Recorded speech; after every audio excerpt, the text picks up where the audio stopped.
नमो अरहन्ताणं नमो सिद्धाणं नमो आयरीयाणं नमो अज्झायाणं नमो Lowe सव्यसाहुणं।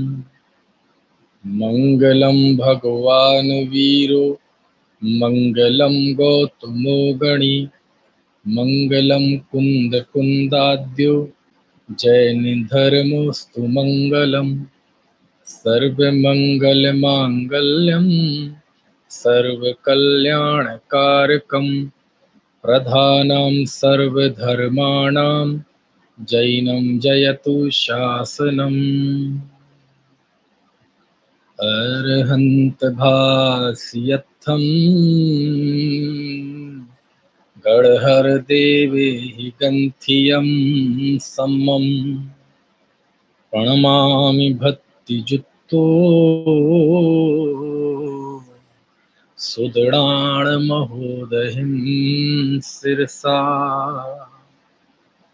इंदसद्वन्द्याळं तिहुवनहितमधुरविशदवक्काळम् अन्तातीतगुणाणं नमो जिणाणं जितभवाणम्।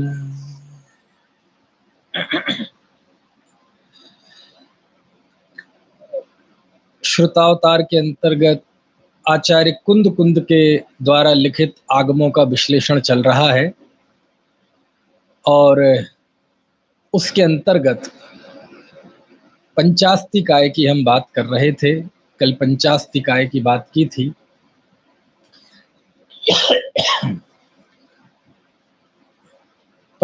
पंचास्तिकाय ग्रंथ में, जिसे कि आचार्य जयसेन स्वामी ने कहा था कि ये ग्रंथ कुंद कुंद आचार्य ने विदेश क्षेत्र से लौटकर संक्षेप रुचि वाले शिष्यों के लिए इस ग्रंथ की रचना की थी। और आचार्य जयसेन को क्यों लगा ऐसा, कोई इनके पास स्रोत था या अंतः साक्ष्यों से ही उन्हें महसूस हुआ। अब उनके सामने स्रोत क्या था कि कुंद कुंद देव लौटे तो उन्होंने पंचास्तिकाय लिखा, ये तो पता नहीं। लेकिन यदि अंतः साक्ष्य के आधार, अंतः साक्ष्य और बहिर् साक्ष्य दो होते हैं, किसी व्यक्ति के बारे में जानना हो, कुछ जांच पड़ताल करना हो, तो उस व्यक्ति ने स्वयं जो लिखा है, स्वयं जो ग्रंथ लिखे, गाथाएं लिखी, सूत्र लिखी, उसमें से यदि उनके विषय में कुछ जानकारी मिलती है तो वो कहलाता है अंतः साक्ष्य। और उन्होंने स्वयं ना लिखा हो, बल्कि उस समय के दूसरे आचार्यों ने, बाद के इतिहासकारों ने, शिलालेखों आदि से उनके स्वयं के वक्तव्य के अलावा बाहर से जो कुछ जानकारी मिलती है वो कहलाते हैं बहिर् साक्ष्य।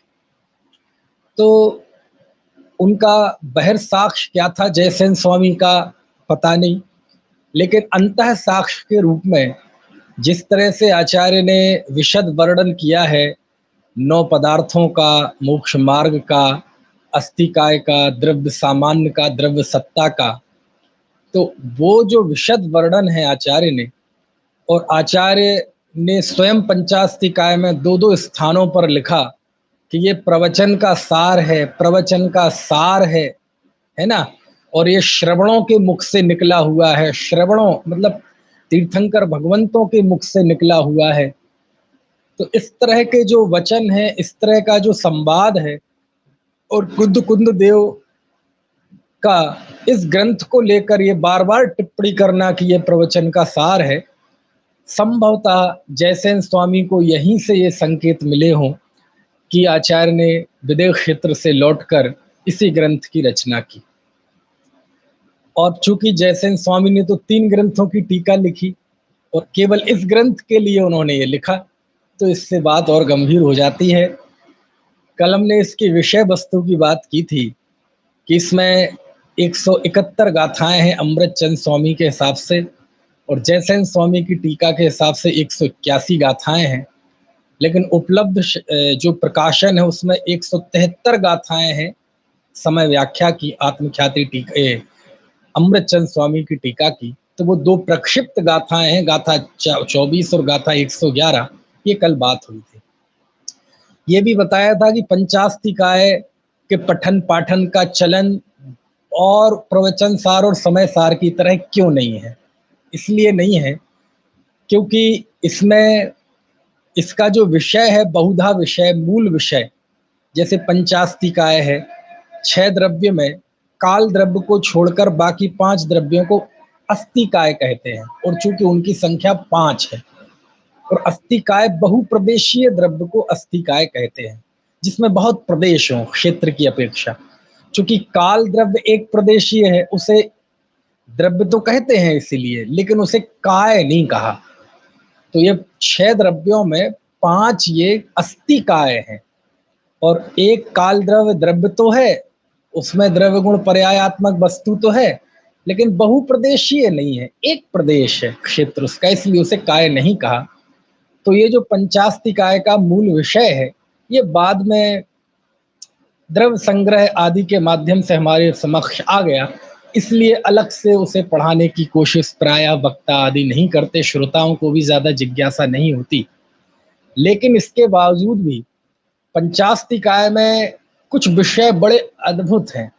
जैसे कल एक विषय का रसास्वादन हमने किया था कि जो इसका पहला महाअधिकार है, जिसमें आचार्य ने द्रव्यों का, अस्तिकायों का वर्णन किया है गाथा 104 गाथाओं में, उसमें बाकी 6 द्रव्यों का कथन वो तो है ही, हमें सबको ज्ञात है, लेकिन 6 द्रव्यों के पहले उन्होंने जो द्रव्य का कथन किया, सत्ता सामान्य का कथन किया, उसका कल हमने आनंद लिया था गाथाओं के माध्यम से।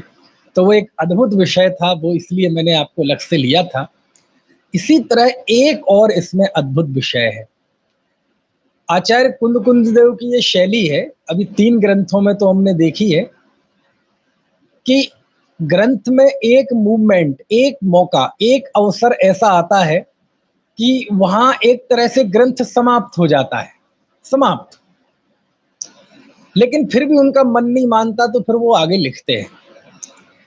आप कहेंगे ऐसा कैसे कह सकते हैं, मैं बताता हूं। देखो, जब आचार्य कुंद देव समयसार लिखते हैं और कर्ता कर्माधिकार के अंत में 143, 42, 43, 44 गाथाओं में आप जाके देखेंगे तो बिल्कुल ऐसा लगेगा जैसे ग्रंथ पूरा हो गया, समाप्त हो गया।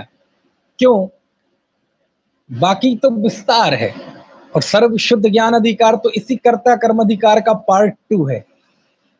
तो आचार्य कुंद ने ये समय सार में प्रतिज्ञा ली थी कि मैं एकत्व विभक्त ज्ञायक भाव निज वैभव से दिखाऊंगा, और जीव और अजीव की भिन्नता बताने के लिए, उस ज्ञायक भाव की पर प्रभाव से भिन्नता बताने के लिए 4 बुद्धियां बाधा बनती हैं, एकत्व, ममत्व, कर्तृत्व और भोक्तृत्व। तो जीवाजीव कर्ता कर्म अधिकार में, इन दोनों अधिकारों में उन्होंने समस्त बुद्धियों का निषेध कर दिया और जीव को पर भावों से सिद्ध कर दिया।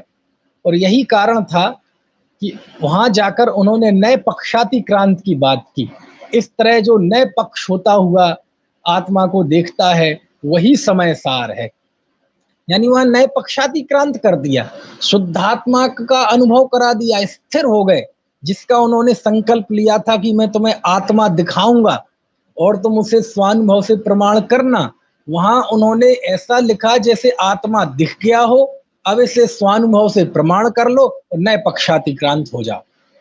वहां ऐसा लगता है जैसे आचार्य का काम पूरा हो गया। लेकिन फिर वो आगे और फिर पुण्य पाप आश्रव आदि लिखते हैं। प्रवचन सार में देखेंगे आप, तो प्रवचन सार में 275 गाथाएं हैं, और 200वीं गाथा में एक तरह से उन्होंने ग्रंथ का समापन कर दिया कि उन्होंने कहा था इस समय मुझे निर्माण संपत्ति हो, परम साम्य भाव को मैं प्राप्त करूं। ये मंगलाचरण में उन्होंने अपना उद्देश्य व्यक्त किया था। और 199वीं 200 गाथा में उन्होंने ये कह दिया कि इस तरह अब मैं निर्ममत्व होता हूं, और वंदना करने लगे भगवान की, सबकी वंदना की उन्होंने कि मानो ग्रंथ समाप्त हो गया हो। उसके बाद भी उन्होंने 75 गाथाएं लिखी और चरणानुयुक्त सूचक चूलिका लिखी, फिर से उसका मंगलाचरण किया एक पंक्ति में। तो ऐसे ही पंचास्तिकाय में भी इस तरह का है, 104 गाथाओं में बिल्कुल ग्रंथ जैसे पूरा हो गया।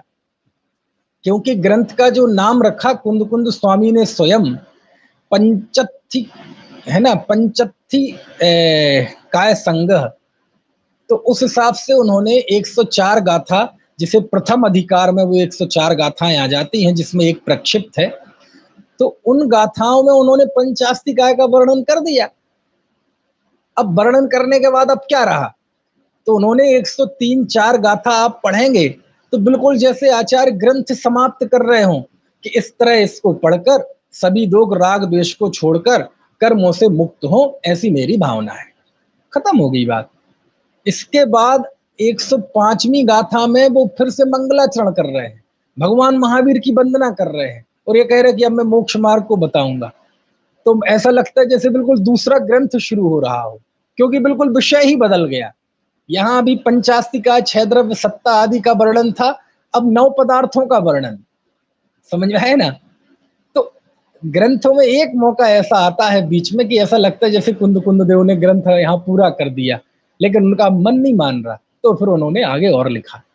तो आगे जो लिखा उस पर आज मैं बात करता हूं।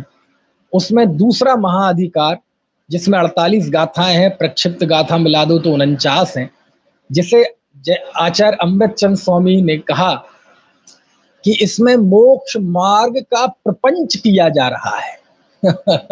9 पदार्थों का वर्णन है उसमें, और उसके लिए अमृतचंद स्वामी लिखते हैं कि अब यहाँ मोक्ष मार्ग का प्रपंच प्रपंच किया जाता है। अब आज के समय में देखा जाए तो प्रपंच शब्द का बहुत अच्छा अर्थ नहीं है। जब कोई थोड़ी मायाचारी करता है, अपनी धोखता है, तो अपन उसे के लिए कहते भाई हम तुम्हारे सारे प्रपंच जानते हैं। अब उसमें छल का भाव, इन सब चीजों का भाव जुड़ गया। लेकिन पुराने समय में प्रपंच का अर्थ क्या होता था? बुरा अर्थ तो होता नहीं होगा, नहीं तो ऐसा क्यों लिखते कि यहाँ मोक्ष मार्ग का प्रपंच करते हैं। बाद की 20 गाथाओं को लिखा, अब यहाँ मोक्ष मार्ग की चूलिका का प्रपंच होता है। ये प्रपंच क्या होता है? प्रपंच यानी होता है विस्तार। किसी भी बात को थोड़ा सा विस्तार से कहना, उस विस्तार को कहते हैं प्रपंच, है ना। यहाँ मोक्ष मार्ग का प्रपंच किया है, सोचो आप। ऐसा लगता है जैसे कोई साजिश की हो। ऐसा नहीं है। खैर, तो इस दूसरे महाधिकार में आचार्य ने 9 पदार्थों का वर्णन किया, जीव का वर्णन किया, है ना। पहले अध्याय में भी जीव का वर्णन किया था, लेकिन वह उन्होंने एक द्रव्य के तौर पर वर्णन किया था। इस अधिकार में 9 पदार्थों में फिर जीव का वर्णन किया, लेकिन यहाँ जीव के वर्णन में भेद विज्ञान की मुख्यता आ गई। आप देखो, एक ही ग्रंथ में 2 जगह जीव का वर्णन, एक द्रव्य के तौर पे और यहाँ पदार्थ के तौर पे। तो वहां भेद विज्ञान की बात आ गई, है ना, कि जीव कर्म नो कर्म से भिन्न है। ऐसे बहुत अच्छी गाथा। वहीं यही फिर वो गाथा भी आती है 127वीं, अरस्मरूपम गंधम अब्बत्तम चेदड़ा गुण मसद्दम जान अलिंग गहड़म जीव मणिदिठ संठाणम। चलिए, तो बहुत अच्छा वर्णन है और उसमें पुण्य पाप का भी वर्णन आया है। लेकिन जो तीसरा इसका महाअधिकार है, अंत की 20 गाथाएं, उन 20 गाथाओं को कहा मोक्ष मार्ग की चूलिका। अब ये चूलिका क्या होती है? चूलिका क्या होती है?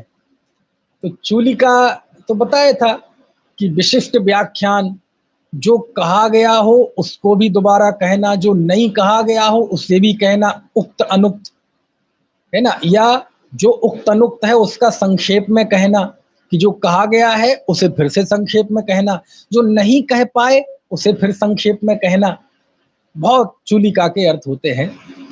तो यहाँ इन्होंने चूलिका ये तीसरा नाम दिया। और ये चूलिका पे मैं आज थोड़ा सा आपका ध्यान आकर्षित कराना चाहता हूं कि जैसे पहली 20-21 गाथाओं का कल जो हमने आनंद लिया था वो मजेदार थी, वो द्रव्य संग्रह में नहीं आई, है ना। ऐसे ही जो आखिरी की ये 20 गाथाएं हैं, ये भी उसी की तरह एकदम वो है जो जो बाद में वो वैसी परंपरा या द्रव्य संग्रह या उसमें उस तरह की बातें आई हों तो बहुत कम है। उसकी बहुत विशद वर्णन 20 गाथाओं में आचार्य कुंद ने किया है, यहाँ पंचास्तिकाय में। इसमें क्या मुख्य वर्णन है वो मैं आपको बताऊं। अब मोक्ष मार्ग का कथन कोई ऐसी चीज तो है नहीं कि कोई आपके लिए मुश्किल हो या कभी सुना ना हो। हमारे तो तत्वार सूत्र की शुरुआत ही यहीं से होती है, दर्शन ज्ञान चारित्राणि मोक्ष मार्ग, सम्यक दर्शन ज्ञान चारित्राणि मोक्ष मार्ग। तो ये मोक्ष मार्ग नहीं है, ये मोक्ष मार्ग की चूलिका है।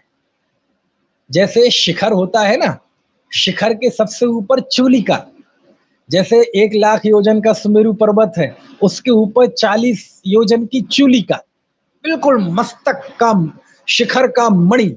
जैसे हमारा पूरा शरीर होता है ना, शरीर में समझ लो ऊपर मुकुट लगा हो, तो वो मुकुट है ना, बिल्कुल शरीर का सबसे ऊपर का हिस्सा मस्तक, और उसके भी ऊपर सजा हुआ मुकुट का, ये मणियों का मुकुट।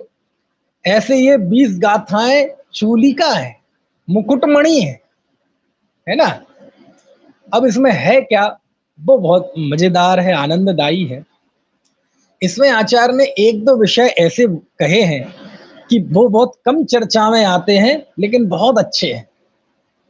एक गाथा में उन्होंने लिखा कि जो दर्शन ज्ञान चारित्र है, दर्शन ज्ञान चारित्र, ये मोक्ष का भी कारण है और बंध का भी कारण है। क्या कहा, दंसणाण चरिताणी मोक्ष मग्गोति सेवी दब्बाणी साधु ही इदम भड़िदम ते ही दुबंधो व मोक्षो व। 164वीं गाथा कि दर्शन ज्ञान चारित्र ये मोक्ष मार्ग है, इसका सेवन होना चाहिए, सेवन करना चाहिए इन तीनों का। और साहूड़ी इदम भड़िदम, ऐसा साधुओं ने कहा है। और तेहिम दो, और उससे बंधो व मोक्षो व, बंध भी होता है और मोक्ष भी होता है। अब प्रश्न, दर्शन ज्ञान चारित्र से बंध भी और मोक्ष भी, क्या बात करते हैं आचार्य, ऐसा कैसे हो सकता है? दर्शन ज्ञान चारित्र से बंधन भी और मोक्ष भी? बोले हाँ होता है ना। क्यों? वह दर्शन ज्ञान चारित्र यदि सम्यक दर्शन ज्ञान चारित्र है, क्या कहा मैंने, यदि वह सम्यक दर्शन ज्ञान चारित्र है और तीनों अभेद रत्नत्रय रूप हैं, तो वह मोक्ष का कारण है। ठीक है, वह सम्यक दर्शन ज्ञान चारित्र सहित जीव हो, लेकिन वह है ना तीर्थंकर सिद्ध भगवान पंच परमेष्टि की भक्ति आदि में उसका उपयोग प्रवर्तन कर रहा हो, तो उसका वह रत्नत्रय बंधन का कारण है। कौन से बंध का कारण? पाप पुण्य बंध का कारण है। और यदि दर्शन ज्ञान चारित्र वह मिथ्यात्व विषय कषाय के जो आलम्बन है, ऐसे कुगुरु कुदेव कुधर्म अथवा 5 इंद्रियों के विषय में अनुरक्त हो, तो वो ही दर्शन ज्ञान चारित्र पाप बंध का कारण है। समझ में आए ना।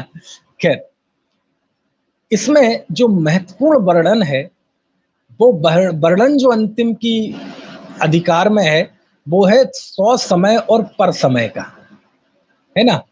और इसमें एक और नई चर्चा आई है, वो नई चर्चा है स्वचारित्र और पर चारित्र। स्व समय पर समय तो फिर भी आपने सुना होगा, अभी और बात करेंगे। इसमें स्वचारित्र और पर चारित्र की बात की आचार्य ने। अब ये शब्द है ना, यद्यपि पंचास्तिकाय में है, लेकिन कितना कम अभी कभी कानों में सुनने ही नहीं मिलते होंगे ये शब्द, स्वचारित्र और पर चारित्र। स्व समय पर समय तो मिलते हैं, समय सार की दूसरी गाथा में ही है ना, प्रवचन सार में भी है, नियम यहाँ भी है, पंचास्तिकाय में भी है, रैण सार में भी है। कुंद कुंद देव ने स्व समय पर समय का कई जगह विवेचन किया, लेकिन स्वचारित्र और परचारित्र इसका विवेचन यहाँ किया। और स्वचारित्र किसे कहा?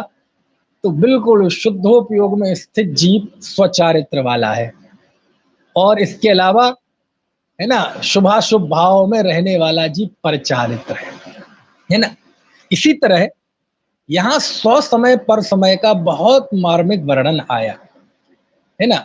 दूसरे ग्रंथों में जहां आया है, देखो समय सार में तो स्व समय पर समय की बात केवल एक गाथा में की, दूसरी गाथा में जीवो चरित्र दंसण लाण ठिदो तम ही ससमयम जान पोगल कम प्रदेश ठिदम चतम जान पर समयम, एक गाथा में बात की।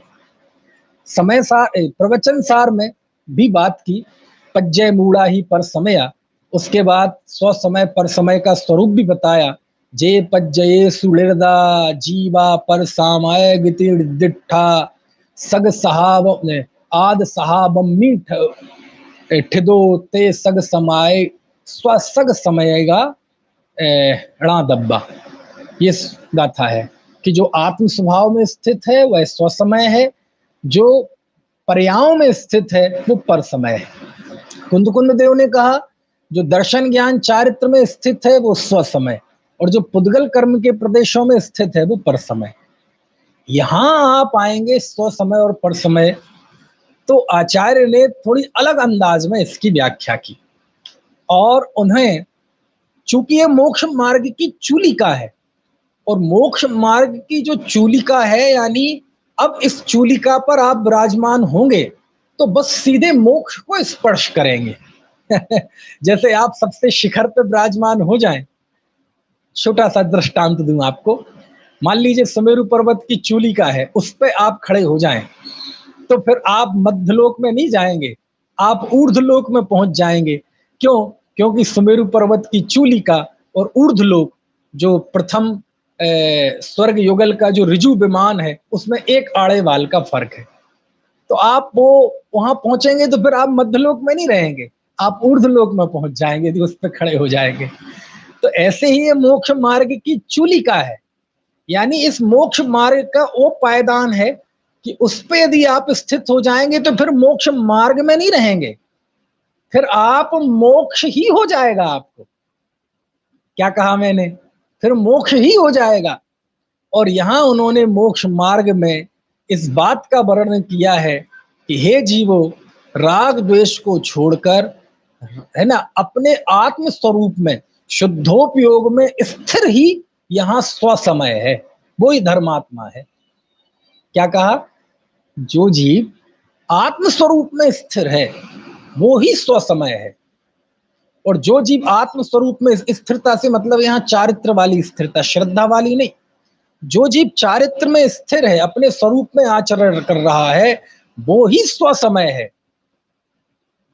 और वो जीव भी जो अभी स्वरूप में विश्राम कर रहा था, वह जीव भी यदि स्वरूप की विश्रांति छोड़कर यदि वह भक्ति करता है ना, 9 पदार्थों के बारे में विचार करता है, प्रवचन का वात्सल्य करता है, आचार्य कहते हैं वह पर समय है। वो क्या है? वो पर समय है। अब आप कहेंगे क्या बात करते हो, अभी तक तो हमने ये सुना था कि स्व समय मतलब सम्यक दृष्टि, पर समय मतलब मिथ्या दृष्टि, पज्जय मूढ़ा ही पर समय, ये सब सुना था। भूल जाओ जो सुना आपने, वो अब कुछ देर के लिए दिमाग के अभी एक कोने पर रख दो। अभी पंचास्तिकाय में सुनो आचार्य क्या कहते हैं। इस ग्रंथ में आचार्य कहते हैं क्योंकि ये चूलिका है, मोक्ष में भेजने वाले हैं आचार्य, तो वहां कहते हैं सुनो, ये जितने भी प्रवचन की वात्सल्य है, भक्ति है ना, तत्वों की रुचि है, 9 पदार्थ रुचि मतलब सम्यक दर्शन नहीं, ये सारी चीजें जो ज्ञानियों के जीवन में होती हैं, ये सब बंध का कारण है। बहुत ठोक ठोक के आचार्य कहते हैं बंध का कारण है। समझ में आया? और कहते हैं जो जीव ज्ञानी जीव भी, आप 165वीं गाथा पढ़ेंगे, देखो मैं पढ़ के बताता हूं। अण्णाणादो डाणी जदि मंडदि शुद्ध संपोगो अदो हबदित्ति दुख मोक्षम पर समय रदो हबदि जीवो। यदि कोई ज्ञानी, जदि राणी, यदि कोई ज्ञानी अण्णाणादो अज्ञान से, मन्नदी मानता है क्या, शुद्ध संभोगादो शुद्ध संप्रयोग से, हवती दुख मोक्षम, कि शुद्ध संप्रयोग मतलब जो पंच परमेष्ठियों के प्रति भक्ति अनुराग होता है ना, वो शुद्ध संप्रयोग कहलाता है। कि जो ज्ञानी यदि ऐसा मानता है कि शुद्ध संप्रयोग से मुझे दुख का नाश हो जाएगा, दुख का नाश होता है, आचार्य कहते हैं पर समय रदो हबदि जीवो, वह जीव पर समय रत है, मतलब वो पर समय है।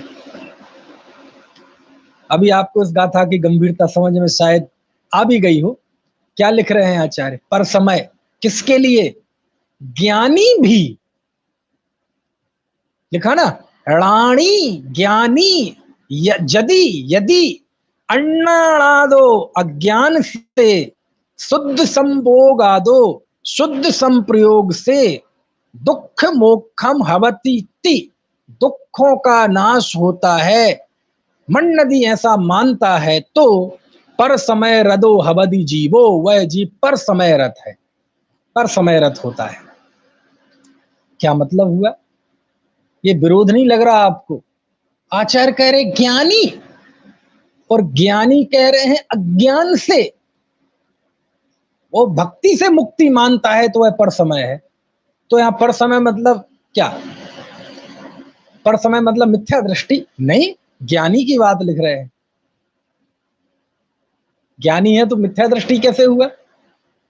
तो फिर ऐसा क्यों लिख रहे कि जो ज्ञानी है लेकिन ज्ञानी होते हुए भी अज्ञान से ऐसा मानता है कि शुद्ध संप्रयोग से मुक्ति होती है, ऐसा मानता है तो पर समय है। तो एक बात बताओ, कोई ज्ञानी क्या भक्ति से मुक्ति मानता है? नहीं मानता। व्यवहार से मानता है? हाँ, व्यवहार से मानता है। तो व्यवहार से मानने की बात है, या ज्ञानी की बात नहीं है, ज्ञानी की ही बात है। क्यों? क्योंकि ज्ञानी परमार्थ से भले ही भक्ति को मुक्ति का कारण ना सही, लेकिन उसे शास्त्र में अमृतचंद स्वामी ने परंपरा से व्यवहार से उसे मुक्ति का कारण कहते हैं ना, संवर का कारण भी कहते हैं, मुक्ति मुक्ति दातार, है ना। तो उससे भी यदि मानता है, और उससे मानने रूप प्रवृत्ति कब होती है? कि जब वह जीव विकल्पात्मक दशा में होता है। अब कोई मान लीजिए शुद्धोपयोग में रत मुनिराज हैं, अब वो बाहर में आएंगे तो क्या करते हैं? भक्ति करते हैं, वंदना करते हैं, स्तुति करते हैं, सब करते कि नहीं? और जब वो करेंगे तो उस समय क्या मानकर करेंगे? ये मानकर करेंगे, भक्ति का स्वरूप क्या है? भक्ति को ये कह के कहेंगे, हे भगवान आप कुछ करते जाते तो हो नहीं, ये तो हमारा राग है जो आपकी तरफ खींच रहा है, आप तो मुझसे परद्रव्य हो, आपकी ये मूर्ति है, ये जड़ है, इसमें चेतनपने की कल्पना भी स्थापना निक्षेप है, ये भी व्यवहार है, और आप तो वास्तव में ऊपर सिद्धालय में विराजमान हो, आप में और मुझ में अत्यंत अभाव है, ऐसे बोलोगे आप? ये भक्ति का तरीका नहीं है। समझ में आए ना? अरे भक्ति में तो कुंद कुंद देव भी कहते हैं, हे आचार्य देव, मुझे आपकी भक्ति के प्रसाद से उत्तम बोधि की प्राप्ति हो। 10 भक्ति में तो कहते हैं आपकी भक्ति से मुझे आरोग्य लाभ हो, बोधि गमन हो, सुगति गमन हो, मेरे कर्मों का नाश हो। किससे कह रहे हैं? भक्ति। हे भगवान आपकी भक्ति से। सुनना इस बात को। अब ये चीज आपको थोड़ी सी नई लगेगी यहाँ पंचास्तिकाय में। आचार्य कह रहे हैं कि हम तो 1 मिनट में अज्ञानी मिथ्या दृष्टि कह देंगे उसे। क्या कह देंगे? कि जो ये कहता है कि भगवान हे हमें मोक्ष दे दो, हमें ये कर दो, वो कर दो, हमें आपके प्रसाद से उत्तम बोधि की प्राप्ति हो, हमें सदगति हो, हमारी मति व्यवस्थित हो, हमें समाधि की प्राप्ति हो, रत्नत्रय की प्राप्ति हो, मोक्षम कम खो समाहि मरणम मोहि लाहम च, तो हम तो मिथ्या दृष्टि घोषित कर देंगे उसे। और कईयों ने कर भी दिए। और वो जो व्यवहार के वचन है भक्ति के, उनका मजाक भी बनाते हैं। मैं भी बनाता था पहले। कौन सा? कि आज हम जिन राज तुम्हारे द्वारे आए, अनुकंपा हो जाए आपकी आकुलता मिट जाए, तुम ही स्वामी हाथ पकड़नो तारो तो तिर जाए। हम इन सब बच्चों की भक्ति की पहले मैं स्वयं भी मजाक उड़ाता था। एक गांव पति जो होबे सो ही दुखिया दुख खोबे, तुम 3 भवन के स्वामी दुख मेंटो अंतर्यामी, मेरे अवगुण न चितारो प्रभु अपनो बिरद निहारो, अंजन से किए। मैं पहले इनका मजाक उड़ाता था, लेकिन जब चीजों को गंभीरता से समझा तो मुझे लगा नहीं नहीं नहीं नहीं, ये तो बहुत बड़ा दर्शनावरण का मोहिनी का मतलब पाप बंध का कारण है। हमें अपने पूर्वजों की वाणी का सम्मान करना चाहिए, अपने पूर्वजों के गौरव को जिंदा रखना चाहिए। जो लोग गए, जिन्होंने भक्ति में स्तुतियां लिखी, उनका मजाक उड़ाना अच्छी बात नहीं है, बहुत पाप बंध का कारण है। क्यों है? देखो, आपको भक्ति करना है ना, या तो भक्ति करो मत, आत्मा में स्थित रहो, समझ में आए ना? लेकिन नहीं रहोगे, क्योंकि अंतर्मूर्त हो जाओ तो केवल ज्ञानी हो जाए। यदि आपको भक्ति करना है तो अपनी जो अकल है ना, बुद्धि है, थोड़े से खूंटी पे टांग के आओ घर पे। अपनी बुद्धि तर्क खूंटी पे टांग के आओगे और भगवान के सामने बिल्कुल भोले बन के खड़े होगे तो तुम भक्ति कर पाओगे, नहीं तो नहीं कर पाओगे। कुंद कुंद महाराज ने जब भक्ति की तो ऐसे ही की। आप उनकी 10 भक्ति पढ़ना। भक्तियां भी पहली बार कुंद कुंद देव ने लिखी हैं। कितनी बातें बताएं कुंद कुंद देव के विषय में। उन्होंने 10 भक्तियां लिखी। सिद्ध भक्ति, चैत्य भक्ति, चारित्र भक्ति, श्रुत भक्ति, निर्माण भक्ति, नंदीश्वर भक्ति। अरे समझ में आया? लिखी उन्होंने। और आप भक्ति पढ़ेंगे तो आप भूल जाएंगे कि ये भक्ति करने वाले वही हैं जो समय सार लिख रहे थे, जो पंचास्तिकाएं लिख रहे थे। क्यों? जब भक्ति करते हैं तो अपने जितने तर्क वितर्क बुद्धि है ना, अकल, 1.5 अकल, इन सबको एक पोटली में बांध के कुछ देर के लिए कोने में डाल दो। भक्ति में आप भगवान के हो जाओ पूरे। और ये भूल जाना अकड़ कि मैं शुद्धात्मा हूं, मैं एकत्व भक्त आत्मा हूं। रखे रहो, अपने घर में रहो एकत्व भक्त आत्मा। भगवान के सामने विनम्रता चाहिए। और भगवान के सामने जब हम खड़े होंगे तो ऐसा लगेगा जैसे हमारे जीवन का निर्माण करने वाले, हमारे पास जो भी है, जो कुछ भी आज अच्छा है, हे भगवान आपकी कृपा से है। आज मुझे ये पंचेंद्रिय मिला, मनुष्य हुआ, मैं अच्छा कुल मिला, है ना, जिनवाणी पढ़ने मिली, तो हे भगवान ये आपके प्रताप से हुआ। बात समझ में आ रही? ये भक्ति है। भक्ति में भोलापन चाहिए। और भक्ति में ये सरल नवधा भक्ति देखो। आप जरा भक्ति का स्वरूप पढ़ो। मेरे 3-4 व्याख्यान है भक्ति के स्वरूप पे। पहली बार मैंने आज से कुछ साल पहले यहाँ रतलाम में किए थे। पहली बार ही उस विषय को मैंने वहां लिया था। बड़े पसंद किए गए थे। मेरे पास कंप्यूटर में शायद सुरक्षित भी है ऑडियो, कि भक्ति का क्या स्वरूप है। हम भक्ति को बुद्धि का विषय बनाते। भक्ति बुद्धि का विषय नहीं है, भक्ति भाव का विषय है। और जैसे, सुनना, बहुत मार्मिक बात कह रहा हूं, जैसे जब हमें क्रोध आता है, तीव्र क्रोध का भाव होता है, तो हमारे वचन बहक जाते हैं, बहक जाते हैं। हम अपने बच्चे भी कहते हैं, मैं हाथ पैर काट दूंगा तेरे, जबान खींच लूंगा, आग लगा दूंगा तुझमें। कहते कि नहीं? आप स्वप्न में भी सोच सकते हैं कि ऐसा करेंगे आप। लेकिन जो भक्ति, वो क्रोध का तीव्र भाव आया, तो क्रोध के तीव्र भाव का ये स्वरूप है क्या, जो तुम मुंह से बोल रहे हो। चीड़ दूंगा, फाड़ दूंगा, ये कर दूंगा, वो कर दूंगा, बस तुम्हें आग लगा दूंगा इस घर में, इस दुकान में। और ऐसा तक कहते सारी दुनिया को आग लगा दूंगा, और गंदी गंदी गाल। ये वचन जो बोल रहा है ना, ये वचन सुंदर है कि असुंदर? असुंदर है। लेकिन वो जिस क्रोध की अग्नि में जल रहा है, तीव्र क्रोध, उस तीव्र क्रोध का ये स्वरूप है। ये उसका, उस दृष्टि से कहें तो उस तीव्र क्रोध का ये स्वभाव है, उसका स्वरूप है, योग्य है उसके।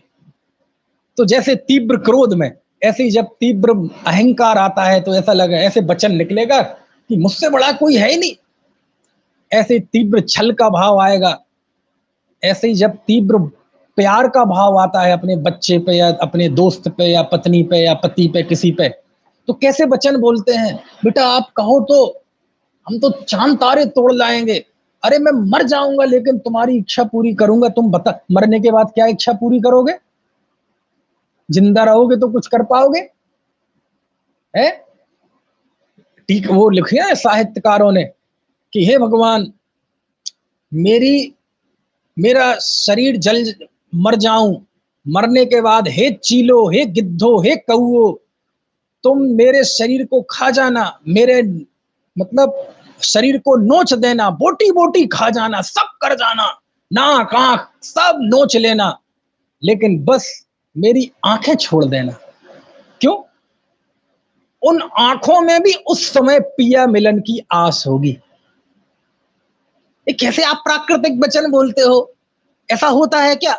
अभिव्यक्ति है भाई। उस तीव्र प्रेम और समर्पण के भाव का ये स्वरूप है कि ऐसी उपमाएं निकलती है।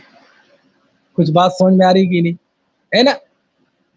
अब देखो, अब लोक में तो हमें समझ में आ गया। ऐसे ही जब ज्ञानियों के अंदर भी तीव्र भक्ति का भाव होता है, तो जैसे तीव्र क्रोध के भाव में अप्राकृतिक वचन निकलते हैं, अपने बेटे से मैं तेरे हाथ काट दूंगा, लेकिन वह अप्राकृतिक नहीं है, वो प्राकृतिक है। किसकी दृष्टि से? उस क्रोध की दृष्टि से। ऐसे ही, अरे सुनो भैया, ऐसे ही ये जो भक्ति का भाव उमड़ता है जब ज्ञानियों को, सिद्धों की भक्ति, पंच परमेष्टि की भक्ति, जिनवाणी की भक्ति, तीर्थंकरों की भक्ति, योगियों की भक्ति, चैत्यों की भक्ति, अकृत्रिम चैत्यालयों की भक्ति, तो ऐसा उनका भक्ति का भाव उमड़ता है कि उस भक्ति के भाव में जो वचन निकलते हैं वो आपको लग सकते हैं अप्राकृतिक, लेकिन उस भक्ति के भाव की वो प्रकृति है, वो स्वभाव है उसका, वह उसका स्वरूप है।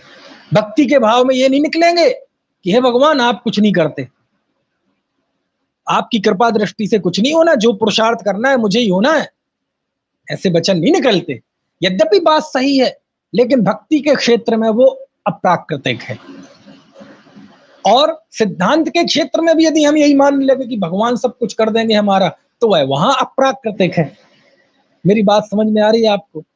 भैया, भक्ति का स्वरूप बहुत मार्मिक है ना।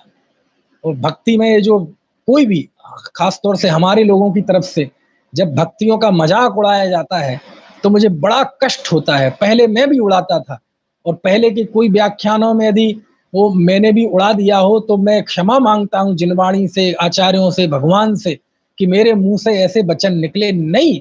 जिनवाणी के किसी भी अंग का, जिनवाणी की किसी भी शैली का कभी मजाक नहीं उड़ाइएगा। भक्ति के भाव का ये स्वरूप है। भक्ति के भाव में आप वो मत घुसेड़ो। ये तो बहुत अच्छा किया गुरुदेव के बाद, है ना, जो हमारे विद्वानों ने भक्ति लिखी, चाहे वो पंडित राजेंद्र जी हो, पंडित अभय कुमार जी हो, है ना, आजकल ब्रह्मचारी रविंद्र जी लिखते हैं, और भी कई लोग हैं। और तो इन्होंने भक्ति में अध्यात्म डाल दिया, अकर्तृत्व डाल दिया। अच्छा हुआ, ये भी भक्ति के क्षेत्र में बहुत बड़ा कार्य हुआ। लेकिन उसके पहले जो लिखी गई वो क्या है? तो ऐसा नहीं है। बहुत अच्छा इस बात को। अब सुनना आप, जिस समय हम भावुकता में भगवान की भक्ति कर रहे हैं और भगवान की भक्ति से, हे भगवान आपकी भक्ति के प्रसाद से मुझे उत्तम बोधि की प्राप्ति हो, कुंद कुंद देव की गाथा बोल रहा हूं मैं, उत्तम बोधि की प्राप्ति हो, मोह का नाश हो, मेरी सुगति गमन हो, ये हो, तो ये जो भावुकता है ये भक्ति का भले ही स्वरूप हो, लेकिन ये भावुकता में थोड़ा सा अज्ञान का अंश मिल गया। यहां अज्ञान मतलब मिथ्या ज्ञान नहीं, मिथ्या ज्ञान नहीं। अरे आप स्वरूप में स्थित नहीं रह पाए ना, यही अज्ञान है। और इस अज्ञान का अंश मिला हुआ है, इसलिए आचार्य ने लिखा कि ज्ञानी भी यदि, मतलब वो ज्ञानी तो है ही, मिथ्या दृष्टि नहीं है, ज्ञानी भी यदि, और जब वो ऐसा भक्ति करेगा तो यही भाव उसके अंदर उमड़ेगा, हे भगवान आपकी दया से ही मेरे सब काम बनेंगे।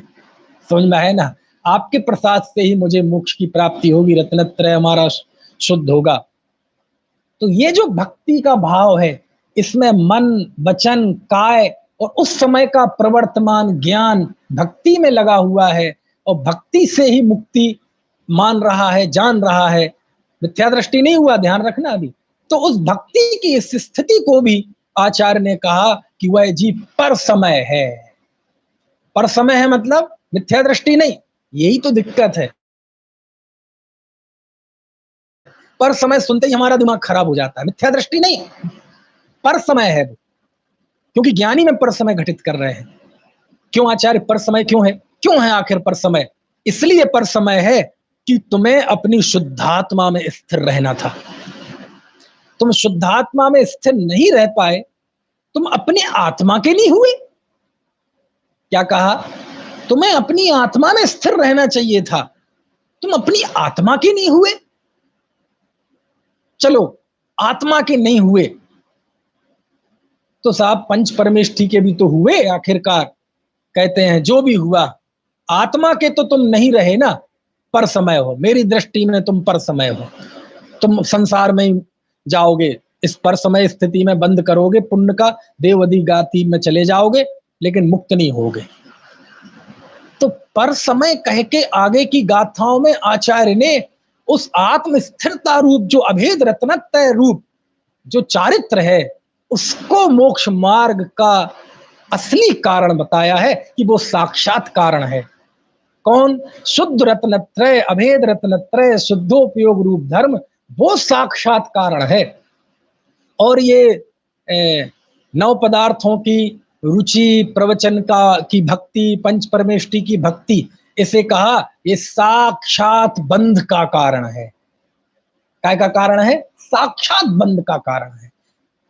तो साहब ज्ञानी भी तो भक्ति करता है, तो उसे मिथ्या दृष्टि कहो ना? नहीं, मिथ्या दृष्टि तो नहीं कहेंगे, लेकिन कहते वो भी पर समय है, स्व समय नहीं है।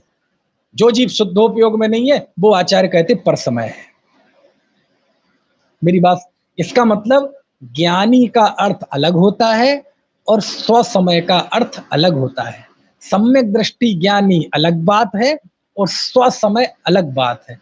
क्योंकि सम्यक दृष्टि ज्ञानी भी जब शुद्धोपयोग में है, मोक्ष सुख को प्राप्त करेगा, तो वो स्व समय है। और वो ज्ञानी भी यदि शुभोपयोग के काल में है, पर समय है। शुभोपयोग के काल में भक्ति आदि में प्रवर्तन कर रहा है, तो पर समय है। उसे इतनी कठोर बात आचार्य ने लिखी, क्योंकि ये मोक्ष मार्ग की चूलिका है। अब इससे आगे बढ़ोगे तो मुक्ति होगी, तो वहां आचार्य कैसे झुक जाएंगे, कैसे कैसे लचीले पड़ जाएंगे? कुछ बात समझ में आ रही? लेकिन यहाँ पे थोड़ा सा मैं आचार्य अमृतचंद स्वामी और आचार्य जयसेन स्वामी का थोड़ा सा स्मरण करूं कि आचार्य ने डोज तो बहुत तगड़ा दे दिया। शुभ मतलब भक्ति आदि को भी पर समय कह दिया, जिसे प्रवचन सार में पज्जय मूड़ा पर समय कहा था तो आग लग जाती, पज्जय मूड़ा तो मिथ्या दृष्टि। तो अब यहाँ मिथ्या दृष्टि तो नहीं कहा, यहाँ पर समय, लेकिन उस ज्ञानी को भी पर समय कहा कि यदि तुम भी यदि भक्ति करोगे और भक्ति से मुक्ति मानोगे तो तुम भी पर समय हो। तो फिर वो ज्ञानी क्यों रहा? तो इस दुविधा से निकलने के लिए अमृतचंद स्वामी ने, सुनना, अमृतचंद स्वामी को थोड़ा अच्छा सा नहीं लगा। बोले मिथ्या दृष्टि को पर समय कहो, मुझे अच्छा लगता है। चलो शुद्धोपयोग में स्थिर रहने वाले को स्व समय कहो, ये भी बात ठीक है।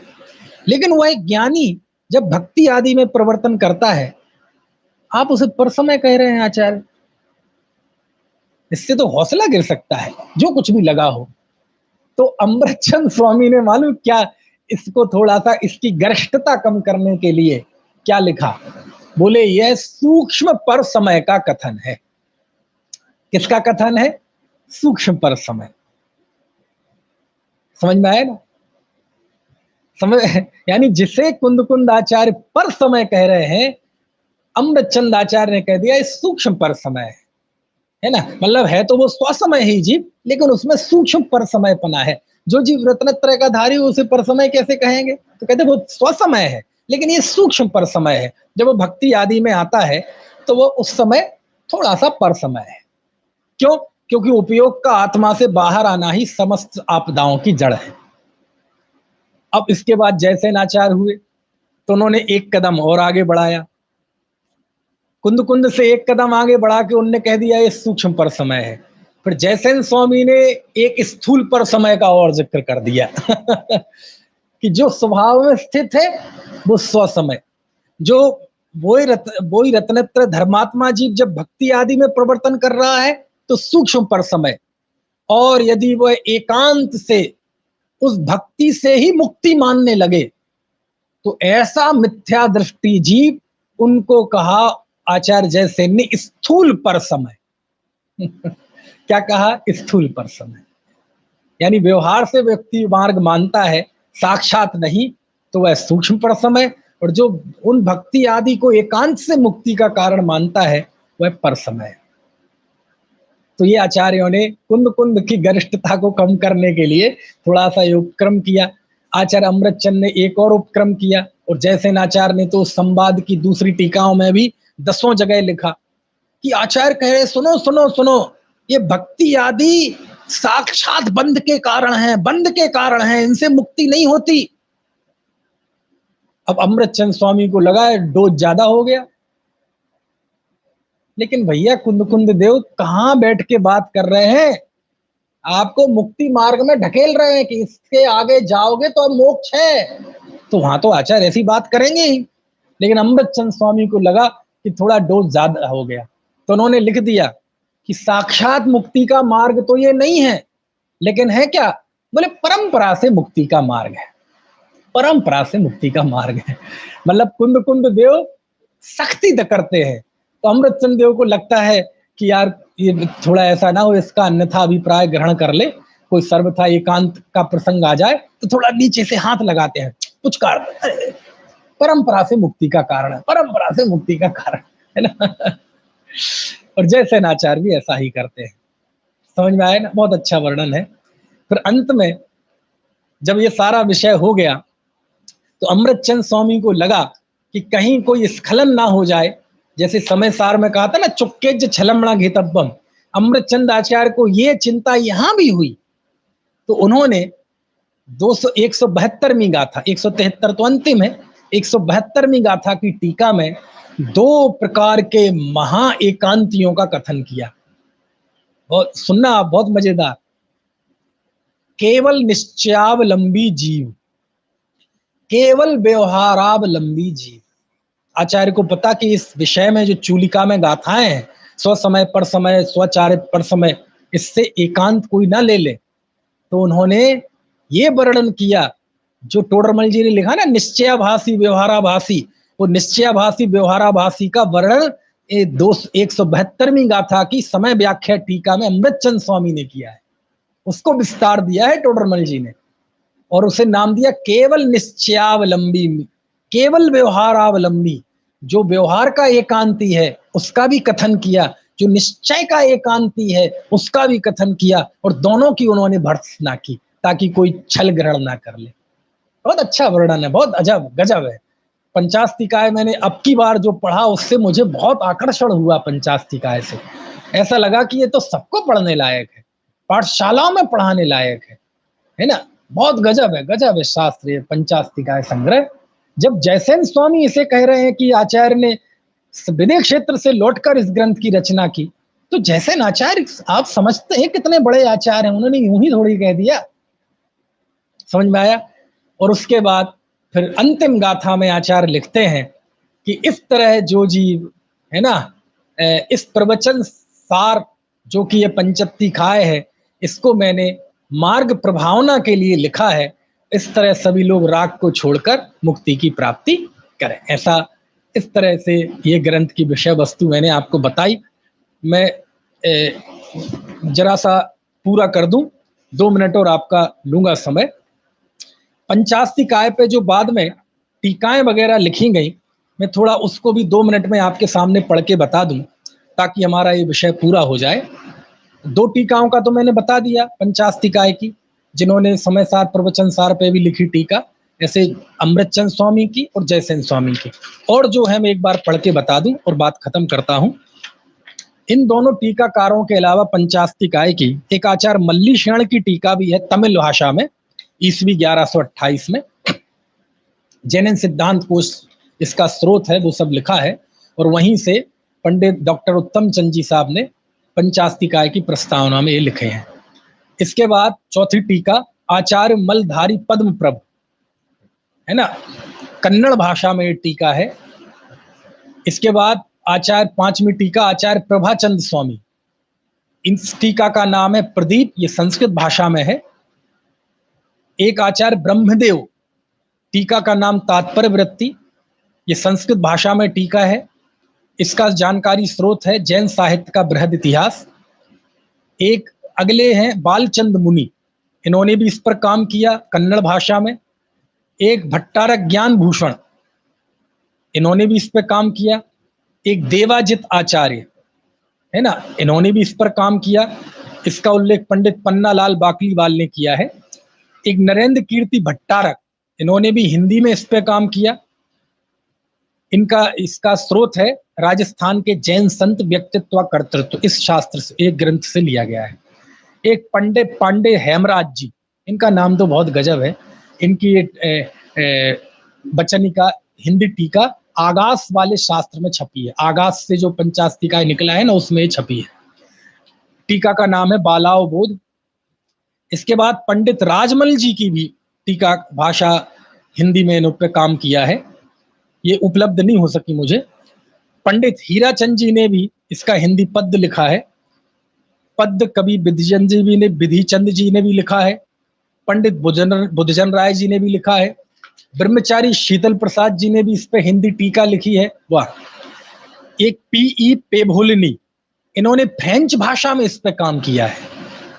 पीई पेभोलिनी, ईस्वी 1901 में, है ना। प्रोफेसर ए चक्रवर्ती नयनार, इन्होंने इसका अंग्रेजी अनुवाद किया है। क्या बढ़िया। समयसार का भी किया है इन्होंने, है ना, मेरे पास रखा है। ठीक है, इस तरह से ये इस पे काम हुआ है। हम सब पंचास्तिकाय के मर्म को समझें, श्रुत के मर्म को समझें और अपने स्वरूप का कल्याण करें, ऐसी ही भावना है। कल नियम सार पर बात करें।